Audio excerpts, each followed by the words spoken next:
Blog Talk Radio.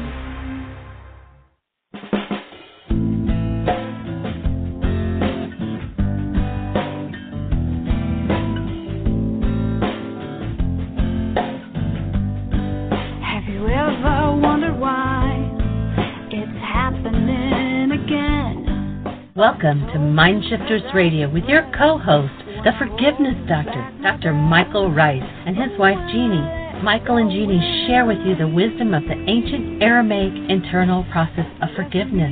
They offer tools and support 5 days a week. They will support you in building a solid foundation within yourself to live in pure love. In Aramaic, Rachma. Michael is the author of So Why Is This Happening to Me Again? For more information on Michael and Jeanie, please visit www.whyagain.com. And now your co-host, the Forgiveness Doctor, Dr. Michael and Jeanie Ryce. To the brightness within you, and the truth that is rooted within me. Hi, and welcome to MindShifters Radio with the Forgiveness Doctor, Dr. Michael Ryce. Our call-in number is 646-200-4169. If you have a question or comment, press 1. That puts you in queue. Today is Memorial Day Celebration 184. Michael will talk about that a little more. We do already have a caller online, but first let's welcome Michael. Well, good afternoon, everybody. Welcome to the show. We are absolutely delighted to be here to share the ancient Aramaic tools of forgiveness with you, and glad that you're here to be part of the process. When Jeanie speaks of Memorial Day, as we do every day, we invite everyone who's listening to the show to be part of the process of eradicating war from planet Earth and creating a space of peace. How do we do that? Well, the request is that each of us, each day, take at least one situation where there's some form of hostility or fear that we're probably pointing at somebody else, and to be willing to forgive that hostility or fear. Forgiveness not being about letting that person off the hook because your mind is generating some form of hostility or fear, but rather removing what never belonged from your structure in the first place. That is the hostility and fear that you are experiencing. So we're here to support you in that process. If you are not sure just what I mean by that, because, of course, we've been given a Greek idea. We've been told we forgive each other and then things get better. And I'd offer that that is a very, very poor substitute for the actual original Aramaic work of forgiveness, which is about changing the inside rather than pretending that what's going on in the inside is caused by the outside, and if we just let them off the hook, then the inside will get better. Because, of course, if you let somebody off the hook outside of you for what's going on inside of you, it changes nothing inside of you. The ancient Aramaic idea of forgiveness gives you the technology and how to go inside yourself and delete the very capacity for any form of hostility or fear. And so that's our invitation to you. Pick something today. Grab a worksheet. If you're not familiar with the worksheet, please go to whyagain.com. That's whyagain.com. And on the right-hand side, you'll see a link that says Download Worksheets. It's about 6 links down. The first 5 links under that listing will give you the whole forgiveness process and the how-to of it. So we invite you to please pick up the worksheet, put the pen to the paper, watch what happens. It's amazing. And we are on day, I think it's day 9. Pardon me? Day 9 of our countdown to December 31st. A group of folks came together. It's not too late to start. You could just carry your commitment on a little further into the year if you wanted to. But David Hayes, I don't know, is David with us? Welcome, David. Thank you, Michael. David Hayes, who's the center manager at Heartland, came up with a countdown where 9 days ago we started a group of people that I think is totaling probably around 20 or 20 plus. We don't know everybody that's doing it. People who are doing 5 worksheets a day for the next 40 days. And that 40th day takes us into December 31st, into the new year. What a way to clean up the old year and move into the new year with a clean slate.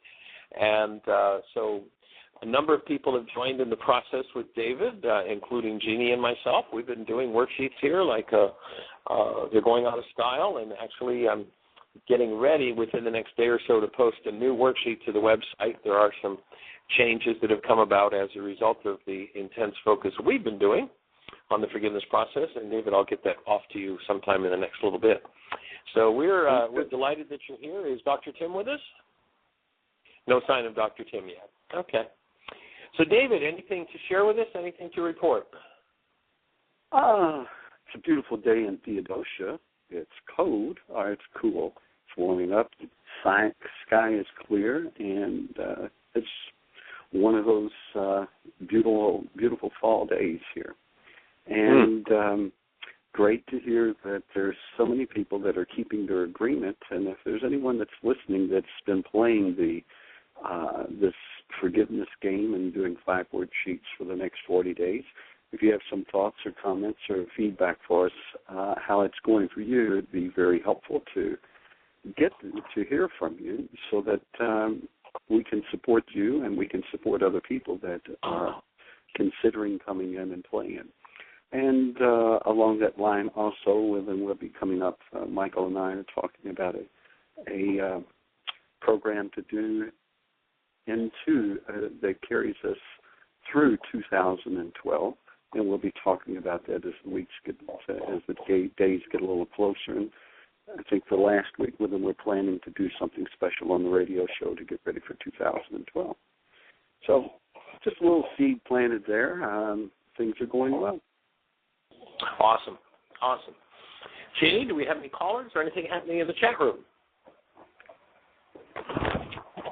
Nothing going on in the chat room, but we do already have a caller. Say again? Nothing's going on in the chat room, but we do have 2 callers. Awesome. Well, let's hear from our callers. That would be fabulous. The first one is area code 330. Area code, yes. Welcome to 330. Sounds like Art. You are correct in that assumption. Hello, Art. It's a delight to hear from you. Folks, for those who don't know who Art is, yesterday we spoke about Art Drentlaw, who's a friend of ours from Ohio, who's created this awesome device that is going to change the world in terms of water supplies. And the fact that his son, a couple of days ago, Zach, who we asked everybody to hold in a blessing, committed suicide 2 days ago. And so, Art, we're glad to hear from you, and we certainly have your family in our hearts. Well, thank you for all your prayers, and I believe this is the David that's on the line that sent me the email, and I want to thank you very much for that, and excuse me if I get a little emotional here, but I want to thank you for that. Is this the David that sent me the email on the line? Yes, Okay. that is David, and no excusing necessary. We're holding our emotions as well and breathing through it. It's definitely a surprising turn of events that has taken us all by surprise and shock. Yes, and it was very gratifying to hear again. I know I heard a little bit of it, but the progress that and the awakening that Zachary did have while he was down there. And I'm beginning to understand what he must have been going through and, the disappointments that he had in his life, but I can also see the brilliance that he was able to share with you guys. I saw it once when you were telling me about how he fixed this one thing in the kitchen. It reminded me of a story that I had forgotten, where when he was like 3 or 4 years old, we were having problems with our car, and we were talking about it out loud, and then he was gone for a while, and he crawled underneath the car, and he was attempting to try and fix the water pump at 3 or 4 years old in the car, because the way we were describing it, that's what he thought the problem was. Wow, really? Well, it was pretty awesome at Heartland when this was a problem that had gone on for several years. And it was just like amazing because he just took one look at it and he knew exactly what to do. And I think that sadly, and as I shared with you earlier today, like a nephew of mine, his speech abilities and his ability to communicate what was going on the inside didn't come through on the outside. And sadly, in our culture, that means the child takes a lot of beatings, a lot of verbal, a lot of emotional. I know my nephew who had a similar speech capacity to what Zach had when he was in school. And one of the issues that came up in his tenure at Heartland, he was there for about 5 years full time through the summer and all the intensives. But one of the issues that came up was his grief and just unbelievable trauma because he had a speech impediment, at kids at school putting cigarettes out on him, butting their cigarettes on his skin, forcing him to hold still and doing that. And it's just, the insanity that happens when these children are not told who they are and they don't function as human beings. The things that they do are just so cruel. And as I was sharing with you, Kevin fortunately hung around long enough at Heartland to work through enough of that he's able to carry on. But he originally came to Heartland because of an attempt at suicide, and so I wish Zach had stayed, and we acknowledge his brilliance and how he just jumped in and with such enthusiasm, the sweetness of his spirit. Again, similar to my nephew Kevin, the sweetness of his spirit and the genius of his mind and the difficulty in being able to express that was unfortunately a burden that he found too heavy to carry, I guess. Yes. Well, it's helping me understand better. And I know that he's in a much better place now, and I just hope he chooses a more wise path the next time here. Well, I certainly join in support of that, and, the whole listening audience holds him and you and your former wife and your son Chris in the light and in love, and the whole extended family that is going through such a traumatic event, especially here at the holidays. And sadly, that is a time of year when so many suicides occur because a lot of times there are family dynamics that are just not resolvable, and then people turn to so-called friends, and a lot of times the so-called friends aren't really friends at all. They're abusers. And I know that in the 5 years that Kevin was at Heartland, we do a 65-day intensive each year at Heartland, so he's in intensive 65 days straight, and the layers, the levels, the trauma this young man carried was just unbelievable. And the difficulty, especially with someone with a handicap like that, is to get the point across that, okay, now you've got some work to do. You need to stick in here and do your work. There's actually an interesting video, if you haven't seen it, you might find interesting. It's called Saved by the Light, and it's a story.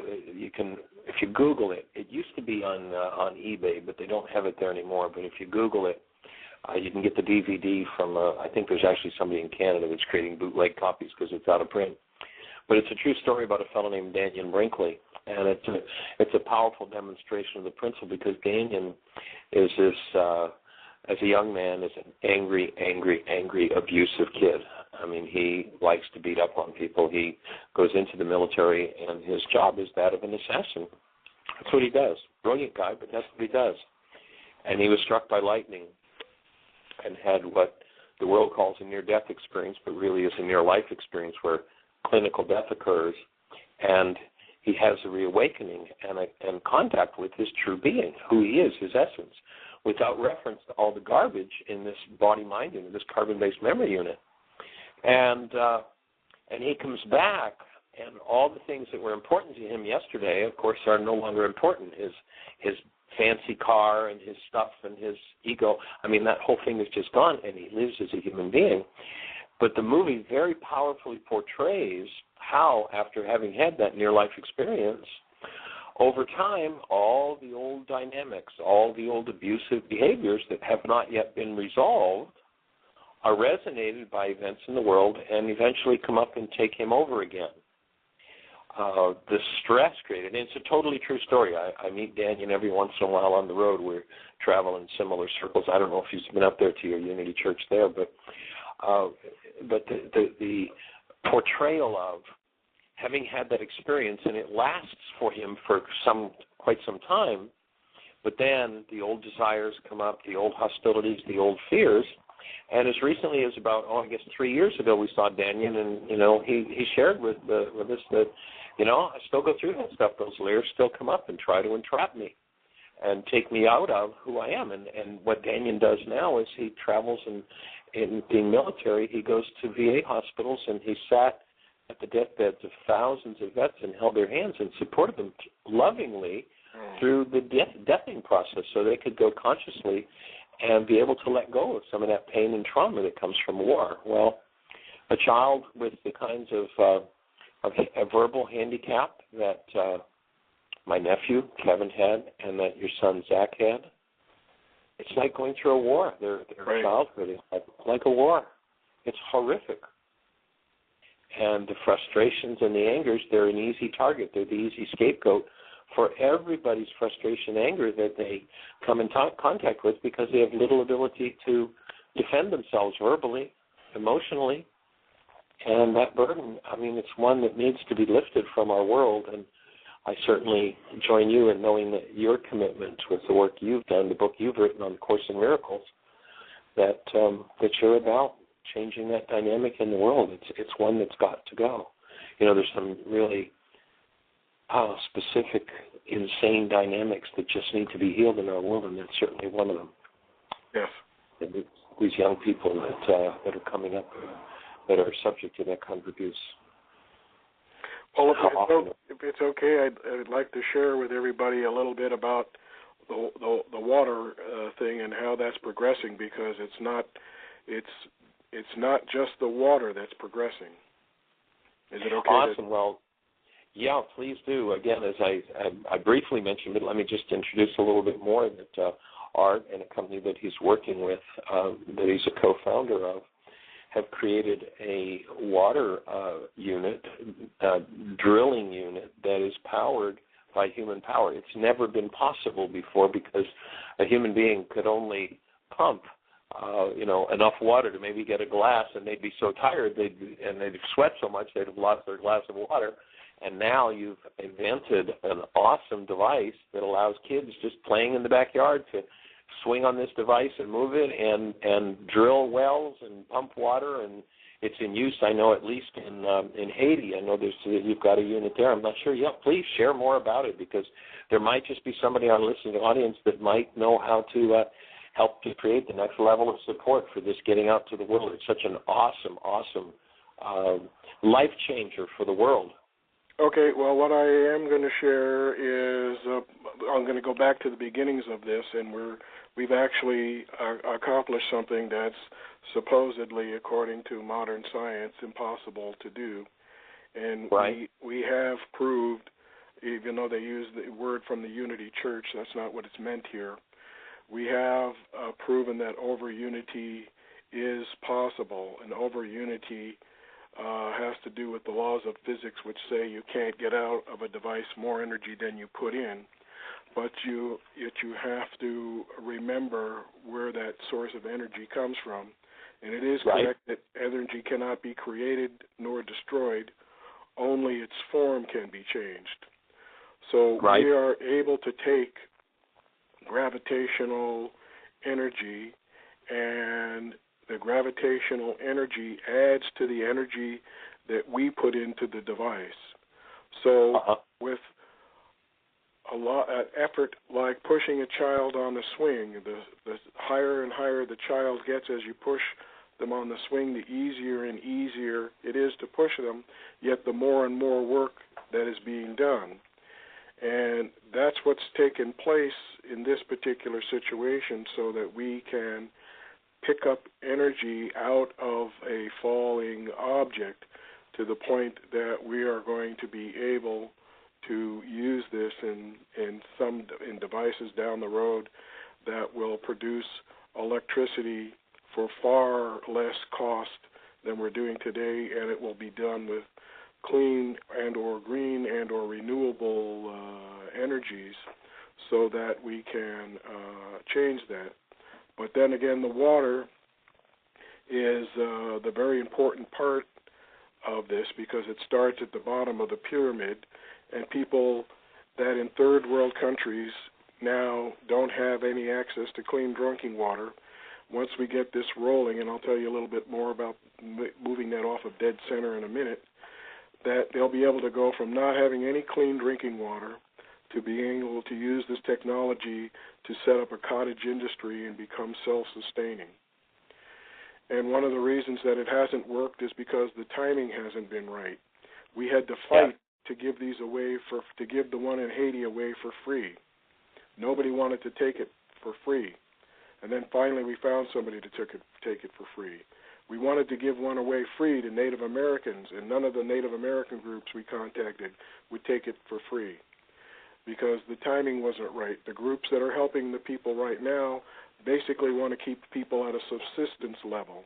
We're going to give you just enough water or just enough this to survive so that you're dependent on us and for the rest of your livelihood, which I think is almost as criminal as not giving them any drinking water at all kind of situation. I agree. But that's changing. It's changing to the point where one of our biggest investors comes from overseas, and I met him through a long process, which I won't go through now, but a Chinese guru over there who has the same philosophy as the Dalai Lama has gotten together a group of Chinese businessmen that are no longer wanting to do business the old Chinese way with slave labor with the children and want to get rid of the 35,000 deaths that occur, the abortions of 35,000 that occur every day. And they want to get rid of that. And they also don't like the fact that their countrymen steal other people's technology and copy it and things of that nature. So we're in the beginning stages of forming a joint venture in where everything will be done through what I put together called the Namaste Covenant, in which we all treat one another at a higher level of being than instead of at our human level of being. And this is the way we've all decided to do business in this joint venture. So we're pretty excited about it, and they're pretty confident that they can bring the money together to get this thing off the ground, and then we can build these water pumps in all different sizes. And as you know, the Chinese people are now moving back out into the rural areas again instead of being all cooped up in the city areas. So this is going to be a fantastic way to get this off the ground and become an example of the way companies should do business.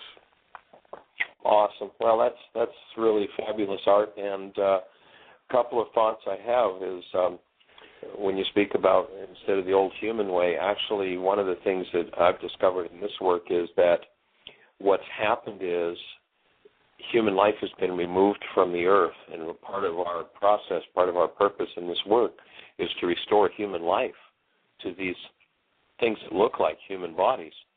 Yes. Because there's no human life left on the earth, hardly at all. And the way that we define now, and you might find this useful in what you're doing, is just hold a newborn child and you know what a human life is. You know, think back to the first time you held Zach. Yes. If you were to put a descriptor on your direct experience of Zach as a newborn, what was it? Yeah, we have a little child in our lives right now that's just 1 year old, and this little boy is so amazing. You could just see the light in his eyes, and I'm discovering that all over again, and it's really human life. That's human life, and what the culture does, as you're talking about with these people who are so-called helping the third world nations, but keeping them in subsistence in order to keep their own paychecks and their own funding moving. Right. What's happened is that human life has been beat and abused and battered out of them until there's no human life left, and what looks like a human body functions out of the hostilities and fears of all of those beatings. And that forgiveness is about removing those hostilities and fears, not letting other people off the hook because they beat us, but if I have pain over having been beaten, my first order of business is to clean out the pain that I carry that compromises my intelligence and my capability and becomes such a burden that I find it difficult to move through my life. And then as I do that forgiveness process, that's where I get a rediscovery and literally a rebirth into an actual human life, which is the active presence of love, as you're talking about these Chinese businessmen. That is human. It is starting to function as humans were designed to function. The world's just beat it out of us. And so that sounds like an awesome project. And I know you've got a website that people can go look at a video of. Actually, I know there's one video on there of you doing this thing with, standing there pumping water in ease and comfort in a dress shirt where you're not even sweating. That's where right. in the past, you'd have been soaked in sweat to do such a thing. So share your website with us. It's 3 words run together, the word gravity, the word assisted, and the word power, gravityassistedpower.com, and you'll see several different videos that are on there. The other two cool things that have to do with water that came about with this, and one of these I haven't told you about yet, Michael, but you might know about it. The first water treatment system that we put on there didn't do the job that we wanted it to do, so we went out and searched again for another one. And now we have a water treatment system on there that is more advanced than the water treatment system that is on the space shuttle. And we can put the water through there all by hand. We did a demonstration where we went out to a river here in Ohio that was filled with all kinds of nice things. We put it in a fish tank and you could barely see through it. Then we went around and scooped up some duck droppings, mixed those all in there, and we did a bacteria test before and after. And before the bacteria test, the untreated water was at something like 14 million parts per million, I forget the exact terminology, of E. coli-type bacteria in there, which is like 3 or 4 times more powerful than raw sewage coming in from the city. And we put it through the drinking water system and drank it coming out the other end and checked the bugs out at the other end, and the kill was better than 99.9999% of all the bugs were gone. Awesome. And that's the other. And then another thing that we've discovered is they have a way now to put water through a vortex, a mechanical type vortex, which does the same thing that water does in nature by going down a mountain stream for several miles. And it erases the memory of all the bad chemicals that were in the water, and it puts the natural light in the water, and you can photograph this water with a special camera system that they've set up for this, and you can see the light energy that's in the water. Awesome. In fact, they did a test out in in California, where they just ran the water through this device and fed strawberries with it, and it brought those strawberries back to life as if they were dosing it heavily with fertilizer, all from just restructuring the water back to its natural state.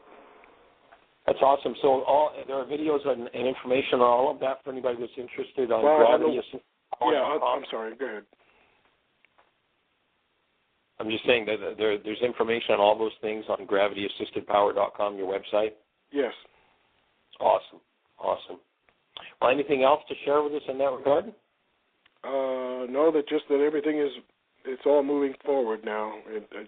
It's been clogged up for quite some time, and we were trying to figure out what's going on.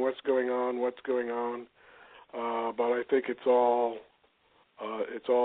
coming together because of the timing of everything. Awesome.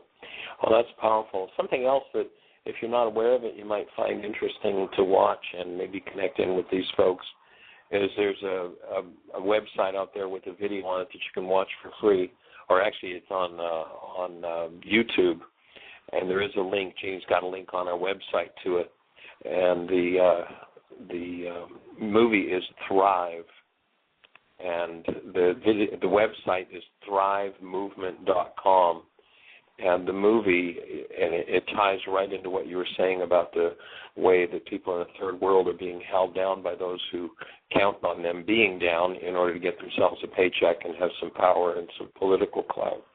But if you haven't seen Thrive, jump on Google and Google it, and you'll find it to watch free. It's about a 2-hour film, and it is awesome what they put together. There's also, as I say, a link on our website that Jeanie has set up. So if you haven't seen that, we invite you to take a look at it. And, of course, everybody else that can. It will tell you so much about the inside story. It's absolutely amazing how powerfully and how beautifully they've put this Thrive together. The name of the movie is Thrive, Thrive. Oh, I'll have to look that up. Okay, and if you would, please tell Chris we said hello again, and I would love to spend more time with him on the phone when it's appropriate for him. Yesterday when I contacted him, it sounded like there wasn't much time or space, and it was a little awkward opening the conversation, but I certainly would love to spend more time with him and see what support we can be. I'll do that. All right, we love you, Art, and thank you for your call. It's really nice to talk with you. You're welcome. Thank you, everybody. All right, take care. Bye-bye. Bye-bye.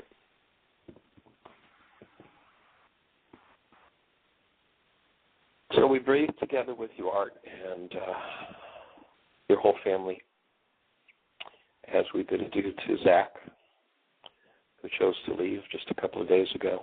And we see all the clouds clearing from his field, that he is welcomed into the light and into the love and into the arms of God.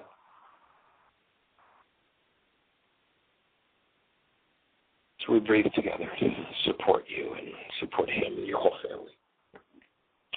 Jeanie, do we have another caller, did you say? Yes, we do. Area code 336. You're on the air. 336, where are you calling from? And give us a name. Hi, this is Paula Davis, Greensboro, and I was at the Unity All-Week event you did about 3 weeks ago. Awesome. Hi, Paula. Hi. I don't know where to start. Well, let's start somewhere, and let's start with breathing, and how can we support you? Well, the first thing I'm noticing is that I've been on these calls since last week and yesterday, too, and I had called in and I hung up so that I wouldn't have to talk. And I'm realizing it's because I never think that what's going on with me is important enough when everybody else has got stuff that were really, really horrible that they're having to deal with. You know, and I woke up this morning feeling like I don't matter, and I act like that. I don't let people know I need anything or that I'm hurting. So, Paul, I'm here to support you in knowing that you count 100% here right now. You are worth 100% of our attention. And you know something? You don't have to do anything to deserve that.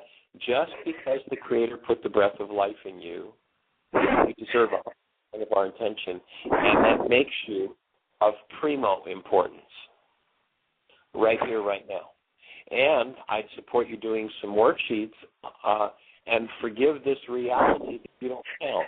You know, if we look back into your early life and inquire about your power person, just about guarantee that one of the messages you got from your power person was, you don't matter, you don't count, we don't have time for you.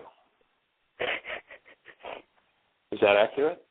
Well, that's pretty much, and you know, I was blind and not present to any of this until April, and yesterday's call was so upsetting I really couldn't talk if I got off, and because of Zach, and what was there is that in April I tried to commit suicide and I wasn't successful, and part of me is not happy that I wasn't. You know, like, I don't want to feel pain anymore, and I don't feel like I'm ever going to get beyond it. You know, like it's just never going to go away. So that's one of the lies of the culture is there's nothing you can do about your pain. You just kind of have to live with it. In fact, as you live with it, we'll be glad to sell you pills so you won't have to feel it. Right. And I offer that's just a simple lie, Paula. It's just not true. The truth is that every bit of pain that any of us have taken on, every fear, every hostility, every grief can be worked through. And I guarantee that in your bloodline, you're not the first one who could be making this phone call. I bet if you think back, you could easily imagine that either Dad or Mom would have made the same phone call. Well, I found out something, too, that I haven't told my sisters, and, like, this has all been happening in the last really short period of time, and then, you know, doing your workshop, I'd gotten to a plateau where I felt good, and, of course, after the breathing, the still point breathing, and the week was over, I've been nothing but in pain since that day, I mean, the day after, and one of the things I found out, an article, a yellow, green, what am I trying to say? A newspaper article fell out of a book that I picked up off of a shelf at an aunt's house. I don't even know why I picked the book up. I can't even tell you why. I don't even know what the name of the book was. And what fell out was this article. And I started reading it. And it was an article that was in the newspaper in 1954 of my mom being hospitalized for trying to commit suicide when she was 8.5 months pregnant with me. And I've never shared that with my sisters. And I was just so shocked, I just stuck it back in and put it away. So my offering, Paula, would be that when you did that week of workshops and that breath work and you moved through so many layers, right, you reached a new level of empowerment. And I'd offer that your guidance system, your intuition, took you to your aunt's house to put your hands on that book so that you would know what the next layer of your work is. And, you know, we're not promising that doing one's work is a Dr. Feel-Good process. As you're doing it, it means facing and dealing with that. And literally, every thought, every feeling, every depressive thought that led your mother to attempting to commit suicide while you were still in the womb is impressed upon your tissue structure and in your genetics. And if you were to go back, I guarantee that you could look at somebody further back in Mom's bloodline, grandma, grandpa, great-grandma, great-grandpa, and this thing of I need to get out of here, I need to leave, and that's all it is. Suicide is just an expression of I can't deal with what's going on inside of me, I need to leave, and of course leaving doesn't change what's going on inside of us. And so your intuition perfectly guided you because that was a piece of information you needed to know. The book wasn't important, but your hand knew right where to go. And here's the power of that. You know exactly what to do and the right place to go in order to do each piece of work you need to do each day. That's just to me, that's like an awesome feedback to you that you do know. And if you can get your pained self out of the way, you will know at every step of the way. You'll know exactly which worksheet to do. You'll know exactly what to do to surface and to clean out everything that's in hiding that causes such a pain state that you would consider suicide. And, you know, I acknowledge you for your courage because not many people hang in and go through doing that level of work. You know, I lament, and yesterday I had to do some worksheets after I first talked with Art and found out about Zach, because Zach came to Heartland 5 years ago, and we couldn't get him to continue to do his work. And so I acknowledge your courage for picking up the phone today, and yeah, it took a couple of days to get that courage up, but your courage to do that, and that you are working through that pain. You are creating an opening. There's actually a fellow who's a paleontologist who created a term that was called the noosphere, and that was the thought layer, the literal layer of magnetic energy around the planet that's made of thought. And he speaks in his work about what he called the peduncle, an opening in that. And you've created an opening for everybody on the planet who has this burden that they can't and they don't know how to lay down. You've created an opening for them to help them to move through what you're doing, and that is opening the space to heal those dynamics. And I tell you that I've seen people in suicidal rages and suicidal terror that 5 years later are so delighted to be alive and so enthusiastic about their lives because they picked up the tools and went to work with them and came out the other side. And so you're opening that wider still than it has been in the past. So I acknowledge your courage. I just feel so like needy, and I don't know where I can get enough support. Like I need so much right now. So I'll offer that we in this community, Jeanie, myself, David, Tim, and everybody that's listening to the radio show are here to support you. We hold the space for the undoing of this pain, and certainly every day you're welcome to be on the show, and every piece of support we can give you. If there's any information or guidance or support with the worksheet process we can give you, and we just hold that space. I know that Brad has 2 support groups going now, or I understand there are 2 support groups happening.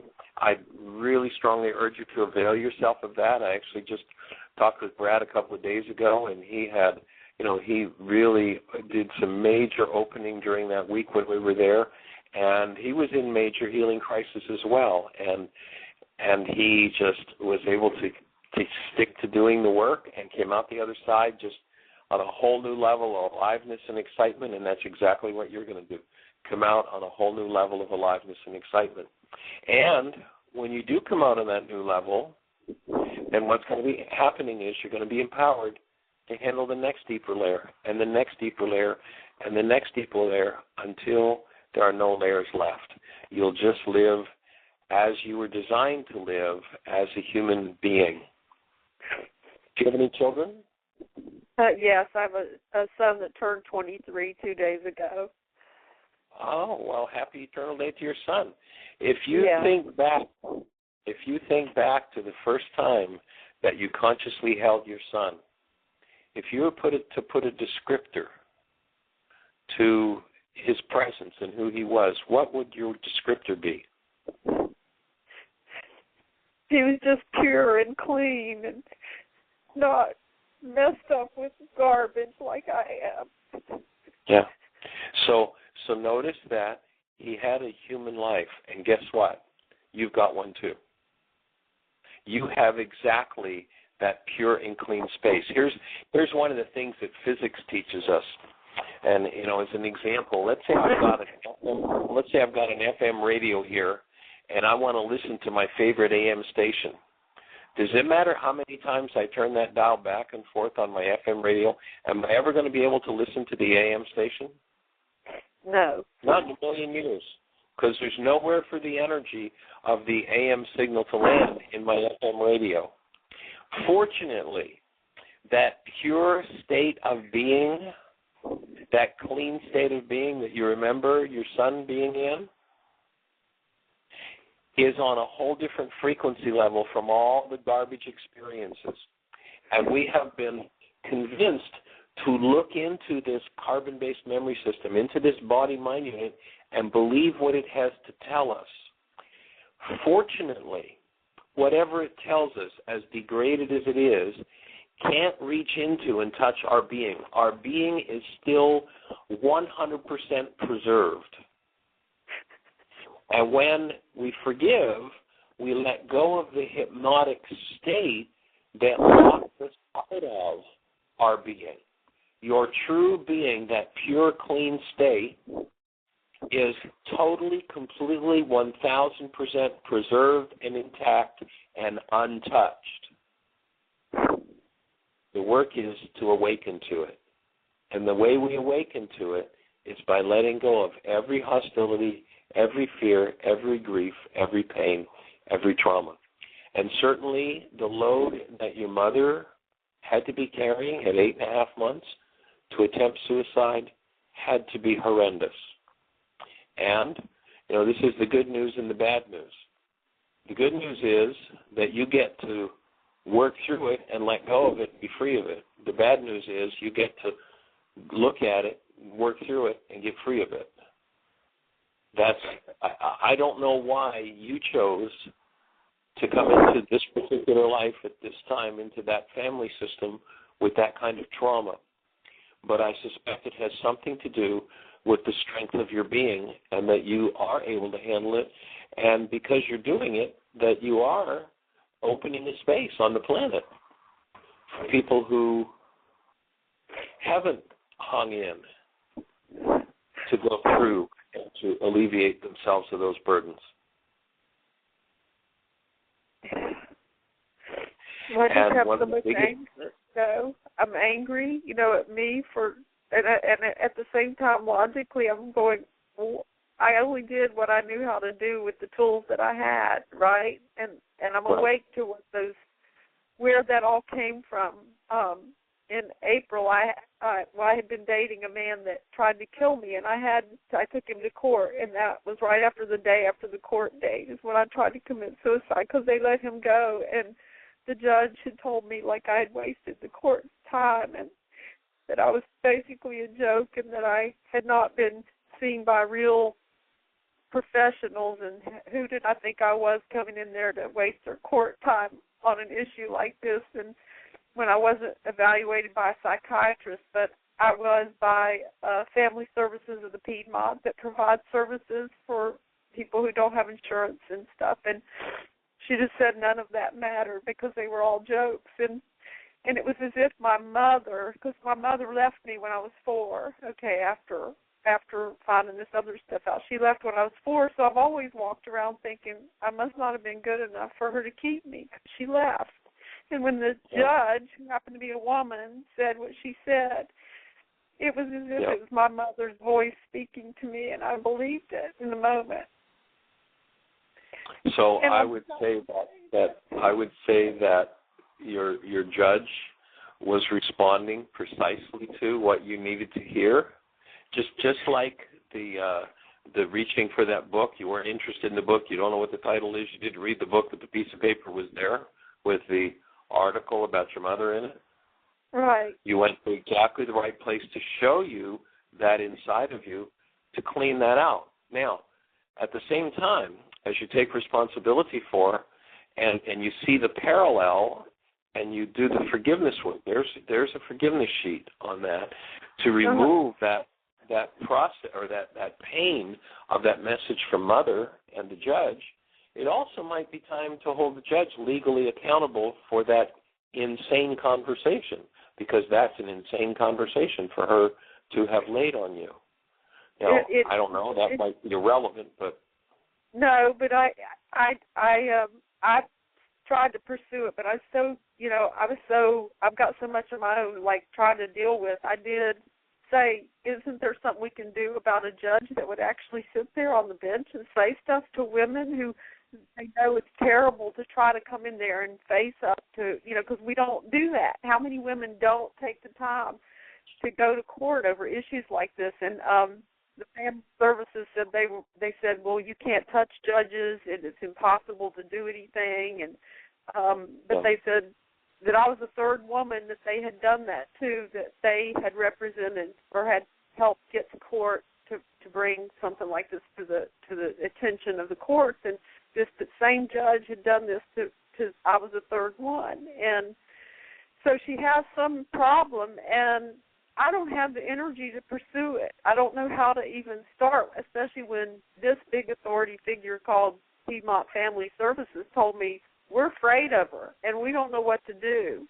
And I said, well, you guys were negligent to let me go in there in the courtroom with her presiding. I understand. So let's be clear that there are two different issues here. One is your issue of healing. It was a perfect circumstance for you to walk into, to hear that message, and to be reminded that your forgiveness work is about removing that conversation from your mother. Right. That's perfect. So that's your inside work. Now, your outside work, I don't know. Your outside work might be to just let that go and forget it. I just want to put into the space that when you take responsibility for your pain and when you forgive and work through your pain, that does not in any way, shape, or form mean that you don't hold the person in front of you who does some form of aberrant behavior, that you don't hold them accountable. Perhaps there's a lot of cities now have a segment in the newspaper where they confront, where the little guy can't take on the big guys, which I certainly understand because you just don't have the resources, but where they step up with their muscle. There might be a newspaper there, I don't know, or maybe a newspaper, or maybe a national newspaper that might step in and do an expose on something like that, because that's really, so often, women especially, this is another, with art in our conversation today, I spoke about the insanity of what's done to kids who have some form of a verbal, emotional, or mental handicap, and the abuse that's done to them. Well, that's one of the insanities that needs to go, but this really addresses another one that needs to be taken care of on our planet, and that is that women are abused in ways that are promoted as acceptable in our culture. And it's insane and it's bizarre, and it needs to stop. Somebody needs to step forward to hold them accountable. Now, again, I'm not saying that's your job. It sounds like you've got plenty on your plate. If you do your work and heal yourself, you perhaps have done plenty.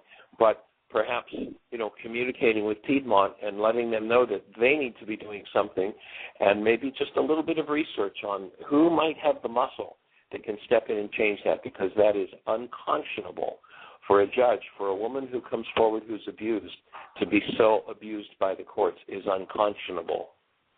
Right. And I certainly hold the space that judge and any judge that would do such a thing would be held accountable, as well as any officer of any state, local, city, federal court or legal entity, police or anything else, that they be held legally accountable for that, because it's time for that abuse to end in our culture. Yeah.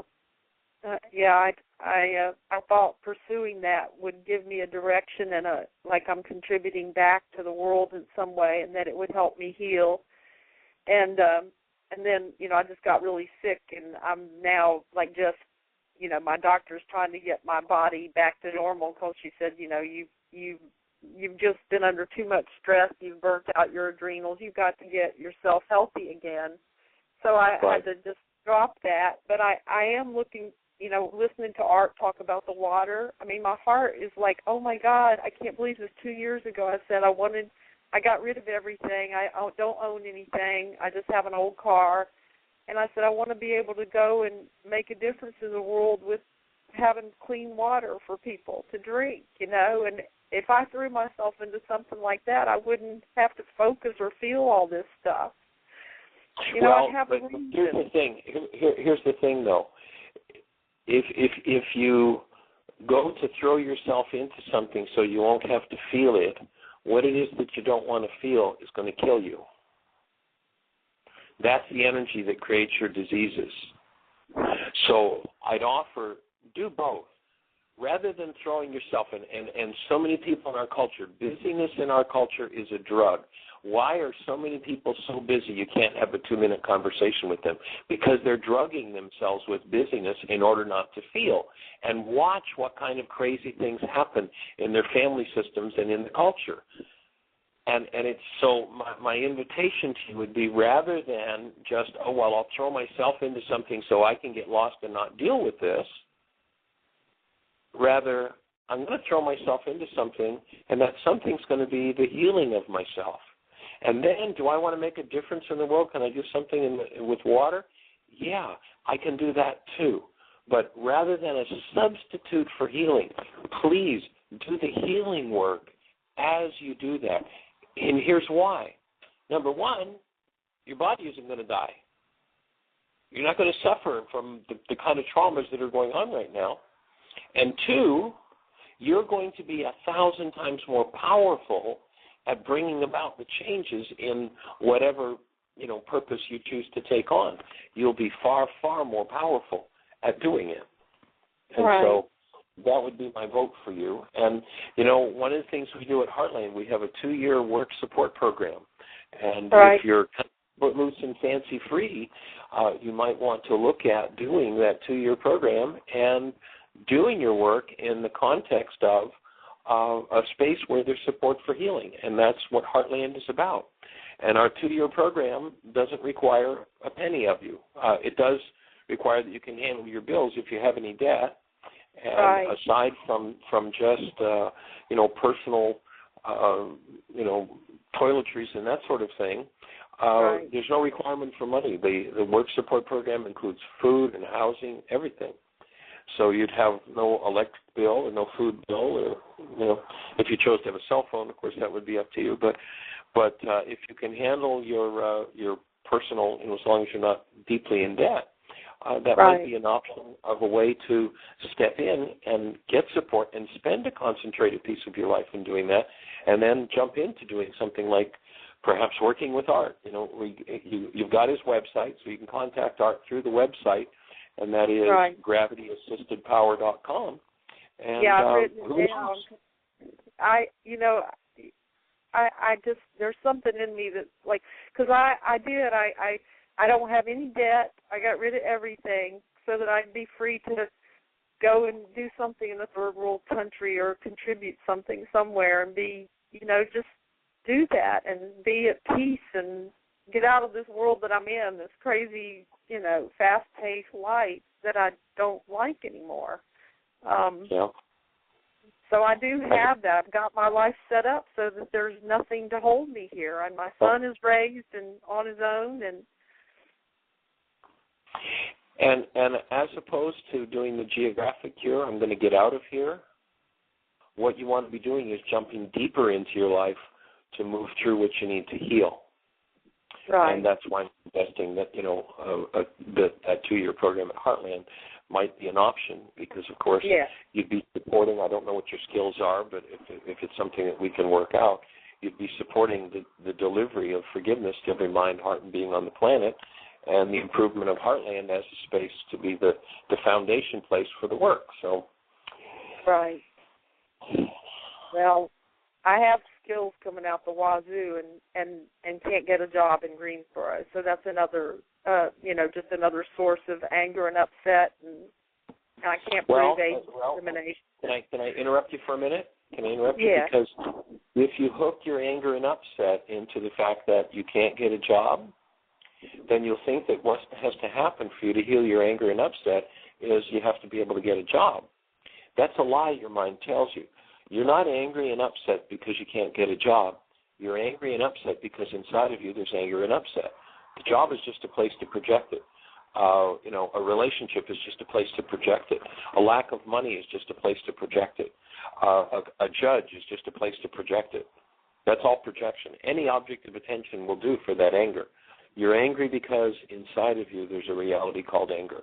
Forgiveness is about going in and removing your anger so that whatever circumstance showed up, the worst financial circumstances in the world, the worst judge in the world, the worst relationship in the world, and you maintain that awesome, clean, clear presence of love that you truly are, rather than getting lost in the pain of 1,000 generations that thinks that life is hopeless and they're helpless. And as you forgive, that's where you'll arrive. And that's what our whole body of work is about. And I'm sure that, and I hope that tomorrow we'll probably hear from some folks who have some of the same concerns and same conversation as you, and you've opened an awesome space for us to talk about these issues, and it's fabulous to be able to. And so if there's, we're down to just a few seconds. I just realized Jeanie just gave me the signal. So I'm going to have to close the call off, but you're welcome to call back in tomorrow if there's more we can do to support you. And there are a couple of other callers. Please call in first thing tomorrow, and we'll look forward to speaking with you at 1 o'clock. In the meantime, have the best year yet of your eternal life. Bring a stranger to the show tomorrow. Blessings. Bye-bye. Thank you for listening to MindShifters Radio with the Forgiveness Doctor, Dr. Michael Ryce, and his wife, Jeanie, who present the internal Aramaic process of forgiveness. Michael and Jeanie are here every Monday through Friday on Earth Angels Radio. For more on Michael and Jeanie, please visit www.whyagain.com. That's www.whyagain.com.